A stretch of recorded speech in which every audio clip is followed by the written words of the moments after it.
દોસ્તો જ્યારે જ્યારે ગુજ્જુભાઈની ફિલ્મનું અનાઉન્સમેન્ટ થાય છે ને ત્યારે માહોલ છે ને ઓટોમેટિક ગરમ થઈ જાય છે અને એમ લાગે છે ને કે ભાઈ હવે તહેવાર આવી ગયો છે. તો એવી જ રીતે ગુજ્જુભાઈની અપકમિંગ ફિલ્મ બચ્ચોની બેનપણીનું ટ્રેલર આવતીકાલે 11 વાગે રાતે રિલીઝ કરવામાં આવ્યું છે. તો દોસ્તો કેવું છે ટ્રેલર અને પિક્ચરમાંથી આપણને શું જાણવા મળે છે એ બધી જ વસ્તુની વાત આપણે કરવાના છીએ. તો દોસ્તો સૌથી પહેલાં સ્ટોરીની વાત કરી લઈએ તો સ્ટોરી બચ્ચુ બપોદરા નામના વ્યક્તિની આસપાસ ફરે છે કે જેનો રોલ કરે છે સિદ્ધાર્થ રાંદેરિયા. એની માનસિકતા એવી હોય છે કે ફ્રીમાં મળેલી કાંઈ પણ વસ્તુને મૂકવાની નહીં. હવે એ ચક્કરમાં એને બેંકોક પટાયાની ટિકિટ ફ્રીમાં મળે છે. હવે ટિકિટ ફ્રીમાં મળી એટલે આ ભાઈ પૂગી જાય છે બેંકોક પટાયા. હવે આ દેશી માણા, આ ઉંમરમાં ગઈઢા માણા એ જગ્યાએ જાય છે તો એને કેટલા સ્ટેજમાંથી પસાર થવું પડે છે અને બધા જ સ્ટેજની અંદર આપણને સિચ્યુએશન પ્રમાણે કોમેડી પણ જોવા મળવાની છે એવું આપણને ટ્રેલરમાં દેખાઈ રહ્યું છે. અને ન્યાયની મુલાકાત થઈ છે રચના પાઠક હારે. અને ત્યાર પછી બેંકોક પટાયામાં પૂગ્યા પછી કઈ પ્રકારની સિચ્યુએશનમાંથી કોમેડી જનરેટ થાય છે આ જ પ્રકારની વસ્તુ આપણને આ પિક્ચરમાં જોવા મળવાની છે. અને દોસ્તો ખાસ કરીને જે ટ્રેલરની જે છેલ્લી 15 થી 20 સેકન્ડ હતી એની અંદર આપણને એવું બતાવવાનું ટ્રાય કરી છે કે કંઈક સસ્પેન્સ પણ છે આની અંદર, જેમાં હાથમાં ચાકુ છે, કંઈક મર્ડર થઈ ગયું છે અને એવો ડાયલોગ આવે છે ભાઈ તમારા માહેથી અમને આ ઉમેદ નહોતી.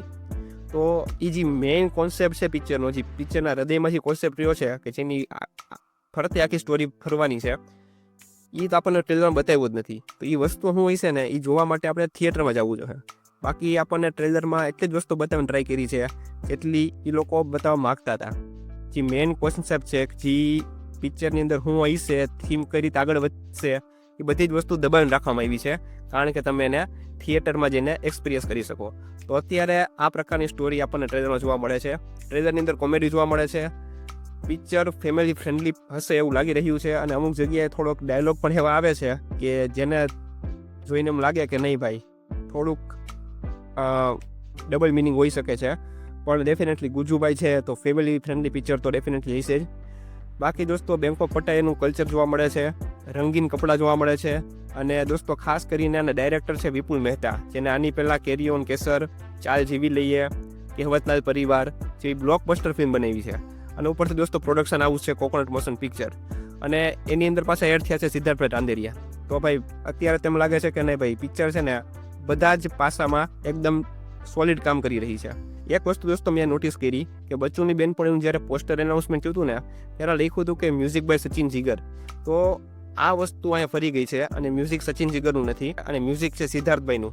તો એક જગ્યાએ આપણને થોડુંક એમ લાગશે કે નહીં ભાઈ સચિન જીગરનું મ્યુઝિક હોત ને તો વધારે મજા આવત, પણ જોઈએ છીએ આ ભાઈ કામ સારું કર્યું એવું લાગે છે.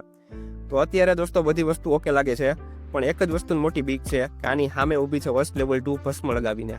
હવે એ ભાઈ કોઈને મૂકવાની નથી પિક્ચર. તો એ ડેન્જર પિક્ચરની હારે બચ્ચુની બેનપણી જેવી સોફ્ટ પિક્ચર ટકી શકશે કે નહીં એ આપણે 27 તારીખે જોવાનું છે. તો તમને આ ટ્રેલર કેવું લાગ્યું મને કોમેન્ટ કરીને કહેજો અને તમે આ ફિલ્મથી કેટલા એક્સાઇટેડ છો એ પણ મને કોમેન્ટ કરીને કહેજો. બાકી આવા નવા ક્વોલિટી કન્ટેન્ટ જોવા માટે મારી ચેનલ સબસ્ક્રાઈબ કરી લેજો. હું મળીશ તમે નવા વિડીયો નવા ટોપિક સાથે. ત્યાં સુધી જય હિન્દ, જય ભારત.